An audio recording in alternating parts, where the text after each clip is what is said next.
Pagi buat sahabat-sahabat di mana saja berada. Kita kembali lagi bersama saya di channel Anak Medan Bersuara. Pagi yang indah ini teman, saya akan merilis beberapa konten dari teman-teman saya ya, termasuk dari TV media dan beberapa TV swasta ya, yang mungkin nanti akan saya combine, saya remix menjadi satu untuk menjawab perihal tentang komentar-komentar yang diberikan oleh sahabat-sahabat kita. Benar teman-teman, berkomentar itu adalah salah satu ciri khas demokrasi. Siapapun yang berkomentar ataupun melakukan kritik ataupun katakanlah memberikan kritik tajam, positif ataupun negatif, itu sah-sah saja. Karena negara kita sudah menjamin kebebasan berekspresi, baik lewat tulisan, puisi, nyanyian, bahkan yang saya lakukan pada saat ini ketika teman-teman mendengar, yaitu membuat satu konten. Yang penting teman-teman, kita jangan anarkis, jangan mengajak seseorang atau beberapa orang untuk membuat sesuatu yang bisa membuat gaduh. Semua fakta dan data yang saya dapat ini bukanlah saya buat sembarang, tidak, tetapi berdasarkan data-data yang saya terima lewat rilis beberapa orang konten kreator, juga dari TV-TV swasta dan TV online. Oke, sahabat-sahabat, sampai di sini dulu ya. Sebentar, jangan beranjak dulu, kita masih panjang. Kita intro dulu, sebentar.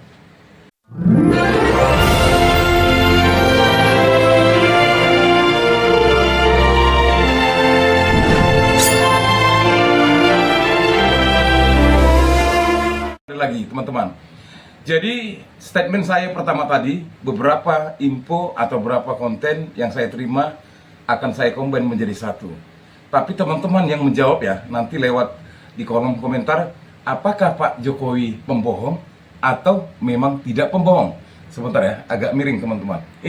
Maklum, karena saya menggunakan peralatan yang masih sederhana, tapi soundnya bagus ya. Baik, kita lanjut ya. Jadi tinggal memilih ya teman-teman, saya akan menampilkan beberapa tampilan yang saya dapat dan gak mungkin itu hoax atau hoax katanya ya. Jadi kalau misalnya itu hanya omon-omon ya tentu pasti YouTube akan men-take down. Padahal lihat, apa yang dihasilkan oleh saudara Rismon selalu di take down katanya, tapi tetap di-uploadnya. Ya biasalah negara Konoha ya. Ini dia pertama teman-teman ya. Jadi silakan teman-teman yang akan menjawab di kolom komentar saya. Sebentar.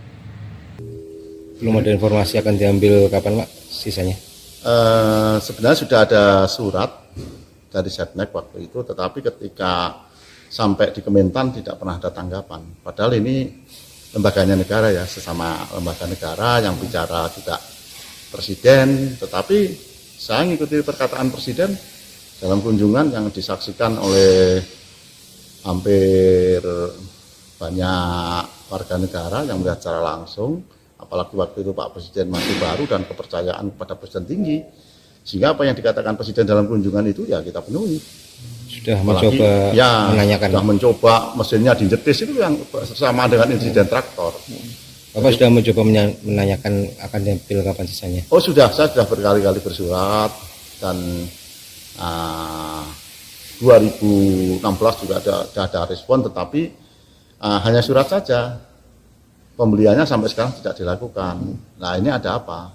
Baik teman-teman, ini masih sesi pertama. Jadi silakan teman-teman ya, tulis di kolom komentarnya supaya kita bisa tahu Pak Jokowi pembohong atau tidak ya. Jadi tadi sudah dijelaskan, saya nggak perlu menjelaskannya lagi. Dan sesi kedua kita masuk teman-teman. Coba lihat teman-teman di foto sebelah sini. Ya, ini yang akan kita bahas, masih seputar tentang pembohongan atau tidak. Paham? Sebentar ya videonya. Foto wisuda yang diklaim milik Joko Widodo itu adalah bukan foto Joko Widodo, namun hanyalah foto wisuda hasil editan milik orang lain. Karena bentuk bibir seseorang itu tidak mungkin berubah secara ekstrim dari muda sampai tua, kecuali ada operasi plastik. Bagaimana jika kita bandingkan dua foto tersebut, yaitu foto wisuda dan foto Joko Widodo setelah menjadi presiden? Seperti inilah hasil yang bisa kita lihat. Selanjutnya, kita coba analogikan bersama bagaimana jika bibir yang ada di foto wisuda kita tempelkan di bagian bibir Presiden Joko Widodo, maka hasilnya adalah seperti ini. Penampilan Presiden Joko Widodo menjadi aneh karena bibir yang tebal dan gigi yang sedikit muncul di antara kedua belah bibir tersebut tidak identik dengan Joko Widodo. Justru foto tersebut sangatlah identik dengan foto pria ini yang menggunakan kacamata dan berbibir tebal, di mana di tengah-tengah bibir masih tersembul sedikit gigi depannya. Lalu, kemudian siapakah sebenarnya pria berbibir tebal ini yang cukup misterius? Ya nggak tahu, tanya yang mau tanya saya.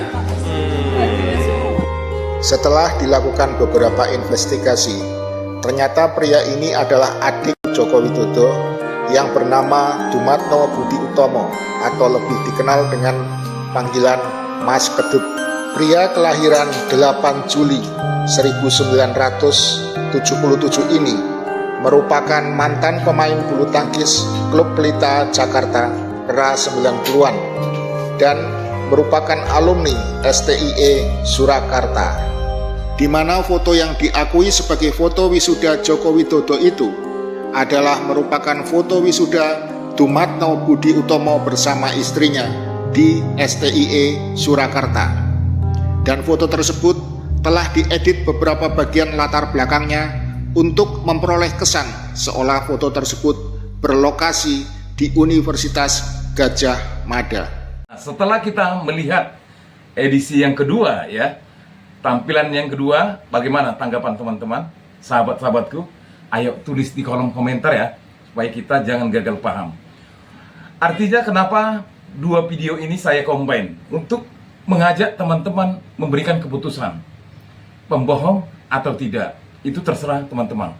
Karena untuk mengungkapkan ekspresi kita, mengungkapkan kata-kata kita itu adalah kritis atau kritik yang sudah diberikan pemerintah kepada kita ya, sudah diizinkan karena negara kita adalah negara demokrasi. Jadi artinya teman-teman, apapun yang disampaikan oleh para teman-teman kita yang memberikan ulasan lewat kontennya itu berdasarkan data dan fakta. Kalau tidak, ya pasti kita akan diangkut straight, habis masuk penjara, hotel Predio. Jadi begitulah artinya teman-teman. Karena diantara teman-teman saya hormati loh yang memberikan kritik, karena masih banyak juga yang gagal paham. Untuk itulah saya munculkan kedua video ini pada waktu Pak Jokowi di katakanlah di periode yang pertama ya. Di situ dia lagi naik-naiknya ya, di situ masuk ke gorong-gorong lah, yang kemana lah. Dan saya ucapkan teman-teman, saya adalah salah satu fanatik Pak Jokowi dan salah satu relawan di Sumatera Utara yang memang mendukung penuh Pak Jokowi. Namun, seperti kata teman kita di komentarnya, tahu kan, sekarang rasain. Ya benar, memang betul, saya akui. Tapi, usaha kita belum berakhir kawan. Masih banyak tahapan-tahapan yang akan kita lakukan demi anak cucu bangsa-bangsa kita. Kalau tidak kita, siapa lagi? Dan kalau tidak sekarang, kapan lagi? Itulah makanya teman-teman, sahabatku, saya mempunyai ide untuk membuat konten. Bukanlah untuk bisa menjadi tenar, tidak. Saya mempunyai kerja. Di samping saya memberikan atau memberikan informasi lewat beberapa konten dari teman-teman, baik dari TV media yang saya combine, yang saya baca dulu, yang saya lihat dulu. Tentu setelah saya lihat dari keterangan, dari komentar teman-teman yang lain, dan dari viralnya, ya tentu berita itu akan saya angkat dan saya kemas di dalam satu konten. Itulah yang saya tampilkan setiap hari teman-teman. Jadi apa yang saya dapat itu bukan berdasarkan yang artinya data-data yang tidak berkualitas lah, seperti apa yang dikatakan oleh saudara Rismond Sianipar. Dia berani mengutarakan, dia berani mengkritik karena dia punya data-data sesuai dengan jabatan dia sebagai tamatan UGM yang benar-benar mempunyai data-data yang penting atau data-data berkualitas, seperti di sesi kedua tadi. Bagaimana teman-teman? Paham kan? Jadi buat teman-teman, silakan di komen ya. Karena dengan beginilah akun ini atau konten ini semakin besar, semakin dilihat teman-teman kita. Memang benar, saya tidak membodohi beberapa orang. Saya juga tidak membodohi beberapa juta orang. Tapi semua itu tergantung sahabat-sahabatku. Percaya atau tidak, bohong atau tidak. Ayo, tulis di kolom komentar. Tetap Indonesia berjuang, salam perjuangan. Merdeka, merdeka, merdeka. Hidup rakyat Indonesia.